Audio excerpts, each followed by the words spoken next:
Assalamualaikum warahmatullahi wabarakatuh. Selamat pagi anak-anak, apa kabarnya? Semoga kalian tetap sehat dan juga tetap semangat walaupun kita hanya belajar dari rumah. Hari ini kita akan belajar tentang media promosi pemasaran. Jadi kita akan belajar apa itu media promosi pemasaran, tujuan dan fungsinya, lalu juga jenis-jenis medianya, bagaimana tahapan penyusunannya, dan juga metode penghitungan anggaran untuk promosi pemasaran. Kalau misalnya sudah siap belajar, kita langsung saja ya, mulai. Media promosi. Media promosi adalah suatu usaha yang dilakukan oleh perusahaan untuk membuat kesadaran, pemberitahuan, membujuk, dan mempengaruhi konsumen untuk melakukan pembelian produk yang ditawarkan oleh perusahaan. Menurut Kotler, promosi adalah bagian dan proses strategi pemasaran sebagai cara untuk berkomunikasi dengan pasar dengan menggunakan komposisi bauran promosi atau promotional mix. Jadi lebih mudahnya, media promosi merupakan suatu upaya yang kita lakukan untuk membuat atau menyebarkan informasi, membujuk, dan juga mempengaruhi konsumen untuk melakukan transaksi produk yang kita tawarkan kepada konsumen. Selanjutnya ada tujuan media promosi. Yang pertama adalah mengirimkan informasi suatu produk kepada target pasar potensial.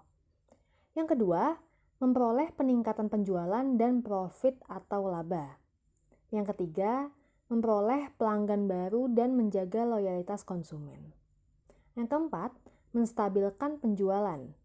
Yang kelima, menjadi pembeda dan juga mengunggulkan produk sendiri dari pesaing. Yang selanjutnya yaitu membuat citra produk di mata konsumen sesuai dengan yang diinginkan. Lalu yang terakhir, merubah tingkah laku dan anggapan konsumen. Selanjutnya ada fungsi media promosi. Yang pertama adalah informing atau memberikan informasi. Promosi membuat konsumen sadar akan produk-produk baru, lalu juga mendidik mereka tentang berbagai fitur dan juga manfaat merek dari merek yang kita tawarkan. Selanjutnya, yang kedua ada persuading atau membujuk. Media promosi atau iklan yang baik akan mampu mempersuasi atau memujuk pelanggan untuk mencoba produk dan juga jasa yang ditawarkan. Selanjutnya, ada reminding yaitu mengingatkan. Iklan atau media promosi menjaga agar merek perusahaan tetap segar dalam ingatan para konsumen.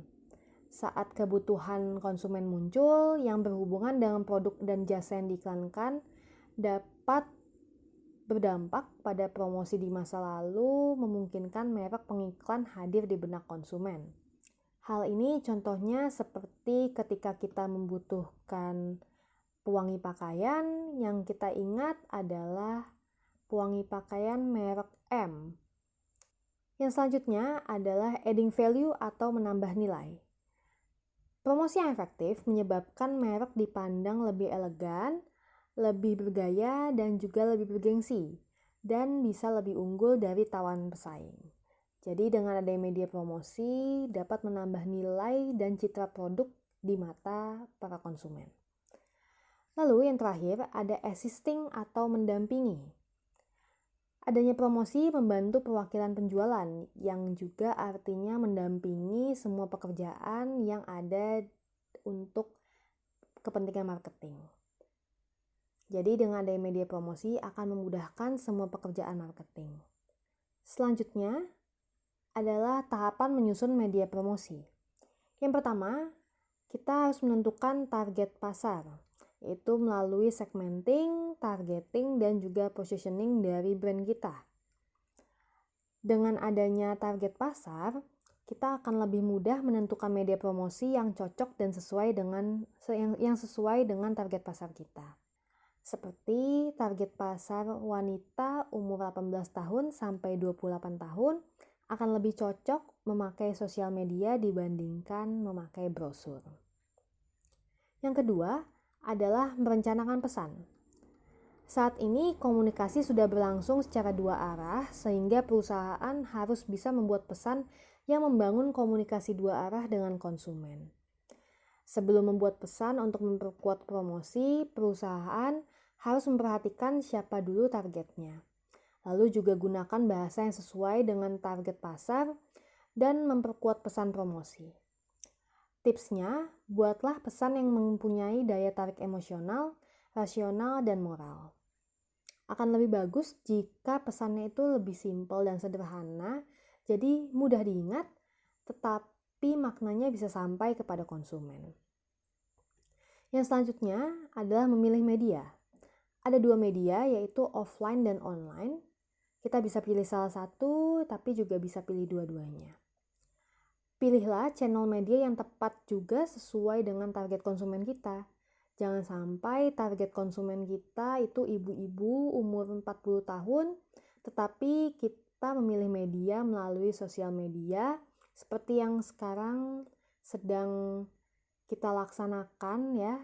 Sering sekali produk-produk atau brand-brand yang ditawarkan lewat sosial media dikarenakan pandemi sebenarnya tidak terlalu cocok untuk ibu-ibu parubaya, lebih cocok untuk anak-anak muda generasi milenial. Jadi, untuk memilih media kita harus fokus pada target market yang dituju, lalu juga pelajari perilaku mereka. Seperti ibu-ibu kebanyakan tidak main sosial media atau tidak memakai sosial media. Sedangkan mungkin generasi milenial kebanyakan tidak suka dengan adanya brosur. Dan mereka lebih suka membuka sosial media dibandingkan membaca langsung brosur. Ada 2 pilihan, yaitu offline dan online, dan kedua pilihan tersebut berkaitan dengan target pasar dan juga dana yang dianggarkan. Selanjutnya yaitu menentukan durasi promosi. Menentukan durasi promosi penting untuk dilakukan. Hal ini terkait dengan kesempatan para konsumen untuk dapat menikmati jangka waktu dari promosi tersebut. Jika durasi promosi penjualan terlalu singkat, biasanya hanya sedikit konsumen yang bisa mendapat atau mengambil keuntungan. Tetapi jika promosi penjualan dilakukan terlalu lama, maka juga akan kehilangan daya tarik untuk membujuk konsumen. Jadi menentukan durasi promosi juga harus ditentukan dengan baik-baik. Yang selanjutnya adalah mengukur efektivitas promosi. Hal ini penting untuk mengetahui seberapa efektif strategi promosi kita yang sudah dilakukan. Ini juga akan berpengaruh kepada media-media promosi untuk selanjutnya. Lalu yang terakhir yaitu menentukan anggaran promosi. Menentukan besaran anggaran untuk promosi dilakukan untuk mengetahui secara pasti berbagai biaya yang harus dikeluarkan dalam program promosi penjualan. Jangan sampai jika kita tidak menentukan anggaran promosi, kita hanya akan membuang-buang anggaran, tetapi media promosi tidak efektif untuk membujuk atau menarik pelanggan membeli produk kita. Yang selanjutnya ada jenis-jenis media promosi. Yang pertama adalah promosi di media internet atau media sosial. Promosi ini yang sedang sering sekali dilakukan oleh perusahaan-perusahaan dikarenakan pandemi. Biasanya media sosial yang bisa dicoba yaitu Facebook, Instagram, Twitter, YouTube, WhatsApp, dan juga website yang mereka buat sendiri. Promosi di media online cukup mudah. Kita hanya membuat desain dan juga membuat caption atau pesan yang dapat menarik pelanggan. Kelebihannya, jangkauan audiens atau pelihat itu lebih luas dan juga tentu akan berdampak pada aksi yang akan dilakukan oleh calon pembeli atau konsumen. Tetapi kekurangannya harus menciptakan copywriting yang bagus. Jika tidak bagus, maka tidak akan menarik. Dan juga perlu menjalankan beberapa AdSense atau iklan untuk mendapatkan perhatian lebih. Yang kedua, itu promosi menggunakan brosur. Pengertian brosur merupakan kertas berbentuk buku yang diterbitkan secara tidak berkala dan umumnya terdapat 1 hingga sejumlah kecil halaman.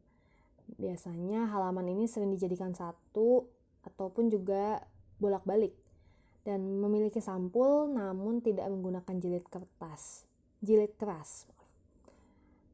Tipe media promosi brosur ini sudah berumur cukup tua dan orang-orang terdahulu sudah menggunakan brosur dalam rangka mempromosikan produk atau jasa mereka ke berbagai tempat umumnya pada event-event tertentu.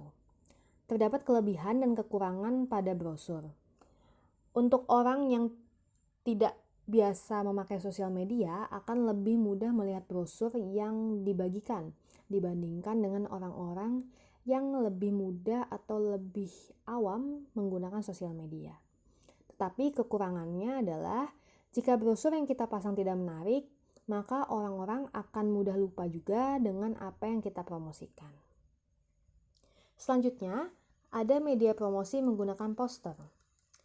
Menurut Wikipedia, pengertian poster merupakan karya seni atau desain grafis yang berisi komposisi gambar dan huruf di atas kertas berukuran besar maupun kecil. Bentuknya ditempel di dinding, lalu juga biasanya untuk dipakai di event-event, dan poster itu biasanya lebih menarik dan juga unik. Jenis media pemasaran ini bukan hanya berbentuk iklan saja, tapi juga bisa sarana pendidikan, lalu juga propaganda, sosialisasi, dan juga dekorasi.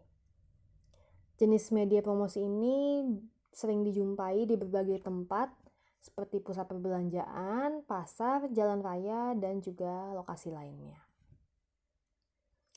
Lalu yang selanjutnya ada media promosi menggunakan banner. Banner merupakan sarana pengiklanan yang umumnya terdapat pada sebuah website atau blog. Ukuran banner ini juga berbeda-beda berdasarkan pada permintaan dan persetujuan penyedia slot di iklan.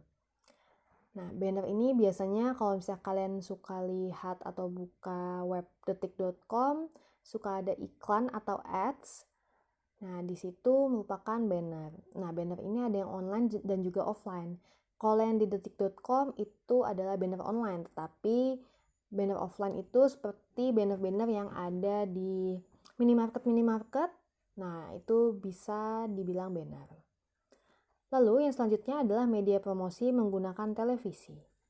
Media promosi menggunakan televisi sudah sering sekali dilakukan dan sudah lama sekali, bahkan sampai sekarang juga masih tetap dilakukan. Dan media promosi menggunakan televisi ini sangat berpotensi besar dan juga beriklan di TV merupakan salah satu nilai plus untuk meningkatkan citra produk dan juga dapat mendongkrak popularitas brand. Tetapi kekurangannya jika menggunakan media promosi di televisi, media iklan televisi mengharuskan kita membuat video iklan dan membutuhkan waktu lama untuk membuatnya serta juga biaya mahal. Selain itu, durasi cuplikan maksimal hanya 1 menit karena harus bergantian dengan iklan-iklan yang lain. Selanjutnya, ada media promosi dengan merchandise. Media promosi merchandise ini biasanya kita temukan di event-event dan acara-acara. Pengertian merchandise sendiri merupakan pernak-pernik yang sering dipakai banyak orang dan umumnya dijumpai di banyak tempat. Misalnya seperti kaos oblong, lalu topi, atau mungkin tas dan lain-lain yang ada tulisan atau merek brand yang dibordir. Selain itu, merchandise juga sering dijumpai pada jam dinding, pulpen, cangkir, flash disk atau tempat penyimpanan online, lalu buku dan sejenisnya. Untuk lebih menarik perhatian, merchandise biasanya dibentuk seunik mungkin agar siapapun yang melihat bisa mengingatnya dengan cepat. Selanjutnya, terdapat metode perhitungan anggaran promosi. Pertama adalah metode terjangkau. Metode terjangkau merupakan metode yang dimana perusahaan menetapkan anggaran berdasarkan apa yang menurut manajemen perusahaan dapat ditanggung perusahaan tanpa kerugian serius. Jadi perusahaan akan memakai media promosi yang sekiranya dapat ditanggung dan tidak terdapat kerugian yang cukup besar. Lalu yang kedua adalah metode paritas kompetitif, di mana perusahaan mencocokkan anggaran promosinya berdasarkan berapa jumlah yang dianggarkan oleh pesaing. Di sini perusahaan akan mencari informasi oleh pesaing kepada pesaing-pesaing media promosi apa atau anggaran promosi berapa yang dikeluarkan untuk media promosi. Lalu perusahaan akan mencocokkan anggaran promosinya dengan anggaran pesaing. Lalu yang ketiga, ada metode objektif dan tugas atau objective and task method. Di sini perusahaan mendefinisikan tujuan promosinya, mengidentifikasi tugas-tugas yang diperlukan untuk pencapaiannya, dan juga memperkirakan biaya yang terkait dengan tugas-tugas tersebut. Lalu kemudian menjumlahkan semua biaya tersebut. Metode ini adalah metode yang cukup sering dipakai karena metode ini tidak penuh resiko. Jadi tujuan promosinya detail dan anggarannya pun juga detail. Lalu yang terakhir adalah metode persentase penjualan. Di sini perusahaan mendasarkan jumlah anggaran promosi berdasarkan persentase tertentu dari penjualan saat ini atau yang akan ditargetkan untuk penjualan ke depannya. Jadi bagaimana anak-anak? Apakah kalian memahami materinya? Semoga kalian dapat memahami materinya ya.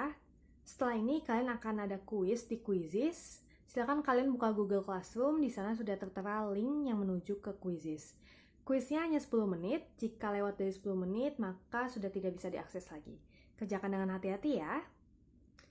Terima kasih untuk kalian yang sudah menonton video pembelajaran kali ini. Kurang lebihnya mohon maaf. Wassalamualaikum warahmatullahi wabarakatuh.